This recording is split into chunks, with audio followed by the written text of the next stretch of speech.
आज की इस क्लास में हम लोग पढ़ेंगे प्रश्नावली 10.5 का प्रश्न संख्या 10 पढ़ेंगे। आइए देखते हैं क्या दिया हुआ है। दो वृत्त दो बिंदुओं ए और बी पर प्रतिच्छेदित करते हैं। एडी और एसी दोनों वृत्तों के व्यास हैं, तो सिद्ध कीजिए कि बी रेखाखंड डीसी पर स्थित है। क्वेश्चन को एक बार और मैं पढ़ रहा हूँ कि दो वृत्त दो बिंदुओं ए और बी पर प्रतिच्छेदित करते हैं। एडी और एसी दोनों वृत्तों के व्यास हैं, तो सिद्ध कीजिए कि बी रेखाखंड डीसी पर स्थित है। अब हम क्या करेंगे, ये इसमें जो भी दिया हुआ उससे संबंधित हम क्या करेंगे, हम चित्र बना लेंगे, डायग्राम बना लेंगे। ठीक है, तो अब हम इसमें डायग्राम बनाएंगे। तो इससे संबंधित मैंने चित्र बना लिया। देखिए यहाँ पर मैंने दो वृत्त बना लिया। एक ये वाला वृत्त है और एक दूसरा ये वाला वृत्त है। ठीक है, इस वाले वृत्त का जो व्यास है वो एडी है और इस वाले वृत्त का जो व्यास है वो एसी है। ठीक है, तो इसमें क्या दिया हुआ उसको लिख लेते हैं। पहले दो वृत्त हैं, दो वृत्त हैं जिनके व्यास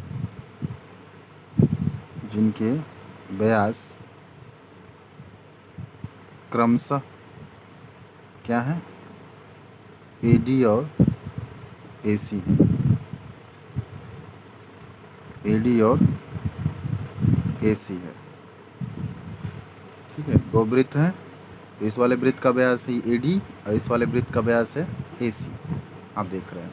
इसमें सिद्ध क्या करना है, आपको सिद्ध करना है कि बी रेखाखंड डीसी पर स्थित है।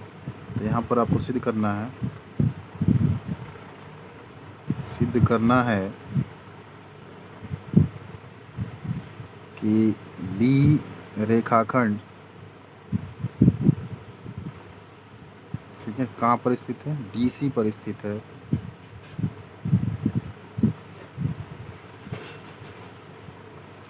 ठीक है, बी रेखाखंड डीसी पर स्थित है। अर्थात आपको दिखाना पड़ेगा, अर्थात आप इसमें दिखाएंगे कि डीबीसी एक सरल रेखा है। डीबीसी एक रेखा है, ये चीज़ आप दिखाएंगे। जब आप दिखा देंगे डीबीसी एक रेखा है, मतलब डीबीसी बराबर 180 अंश दिखा देंगे, तो आप कह देंगे कि बी रेखाखंड डीसी पर क्या है, स्थित है। ठीक है, तो चलिए इस बात को दिखाते हैं। तो यहाँ देखिए, इस त्रिभुज में, त्रिभुज ए डी बी में, त्रिभुज ए डी बी में और त्रिभुज ए बी सी में हम चलेंगे। तो यहाँ लिखेंगे उपपत्ति और यहाँ पर लिखेंगे त्रिभुज ए बी डी, त्रिभुज ए बी डी तथा त्रिभुज यानी कि ट्रायंगल ए बी सी में। दोनों ट्रायंगल में हम देखेंगे ये वाला जो है 90 डिग्री है, ये कोण 90 डिग्री है।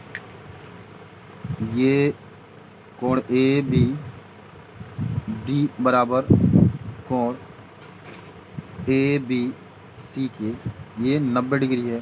तो आप कहेंगे 90 डिग्री कैसे है, तो यहाँ पर आप देखिए इस वाले वृत्त में ये जो एडी है ये कार्ड है, सबसे बड़ा कार्ड है जो सेंटर से होकर क्या कर रहा है, गुजर रहा है ना। मतलब वृत्त का एक व्यास है, तो व्यास क्या होता है, सेंटर से ही जाता है, केंद्र से वृत्त के।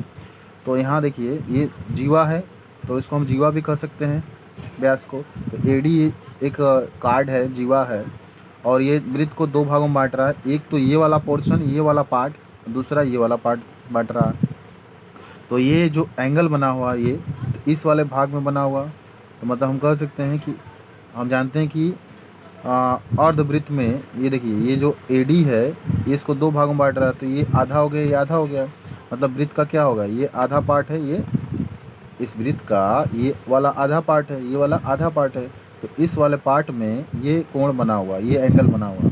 तो हम कहेंगे कि हम जानते हैं कि अर्धवृत्त में बना कोण क्या होता है, 90 डिग्री का होता है ना। सेमी सर्किल में जो एंगल बनता है वो 90 डिग्री का होता है। सिमिलरली यहाँ पे हम कह सकते हैं इस वाले में एसी एक जीवा है जो वृत्त को दो भागों में बांट रही है। ये वाला पार्ट ना इस वृत्त का है और ये वाला, तो ये जो आधा है वृत्त, यहाँ पे जो आधा सर्किल है, सेमी सर्किल है यहाँ पर, इसमें एक एंगल बना हुआ, और हम जानते हैं कि सेमी सर्किल में बना एंगल क्या होता है, 90 डिग्री का होता है। तो ये भी क्या होगा, 90 डिग्री होगा। हाँ, ये दोनों कोण क्या होंगे, 90 डिग्री होंगे ये दोनों कोण। ठीक है, तो दोनों 90 हैं, तो ये दोनों बराबर हो जाएंगे एक दूसरे के, मतलब ए बी डी का मान भी 90 है, ए बी सी का मान भी 90 है, ये दोनों बराबर हो जाएंगे। यहाँ पे मैं लिख दे रहा हूँ ये क्यों हो रहा है, क्योंकि अर्धवृत्त में जो कोण बनता है वो क्या होता है, समकोण होता है। तो यहाँ पर अब देखिए, यहाँ पे मैंने लिख दिया है, चूँकि अर्धवृत्त में बना कोण 90 अंश का होता है और ये दोनों 90 अंश के बराबर हैं, यानी कि ये भी इसके बराबर होगा और ये भी इसके बराबर होगा, तो इसको मैंने यहाँ पर लिख लिया है। इसको समीकरण नंबर 1 मान लिया, समीकरण नंबर 2 मान लिया। अब क्या करेंगे, समीकरण 1 और 2 को हम जोड़ देंगे। ठीक है, तो आप देख रहे हैं कि ए बी डी का मान भी 90 निकाला था, ए बी सी का मान भी 90 था, है ना। तो ये हो जाएगा 90 प्लस 90, 90 90 कितना हो गया, 180 हो जाएगा। ठीक है, A B D plus A B C, इसका मान हो गया 180।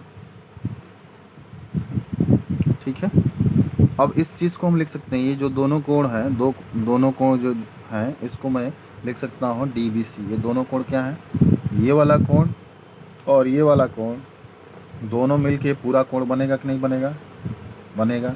यानी कि हम A B D plus A B C को लिख सकते हैं कोण डी बी सी। तो यहाँ पे हम लिख सकते हैं इसको डी बी सी बराबर 180 अंश। ठीक है ना, डी बी सी बराबर 180 अंश हो गया। मतलब आपने क्या दिखा दिया कि ये जो डी बी सी है एक रेखा है, अतः डी बी सी एक रेखा है,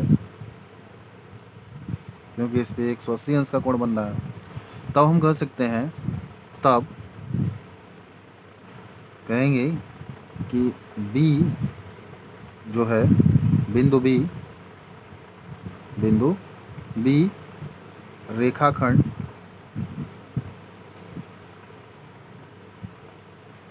किस पर स्थित है, डी सी पर स्थित है। ठीक है, ये क्वेश्चन प्रूफ हो गया।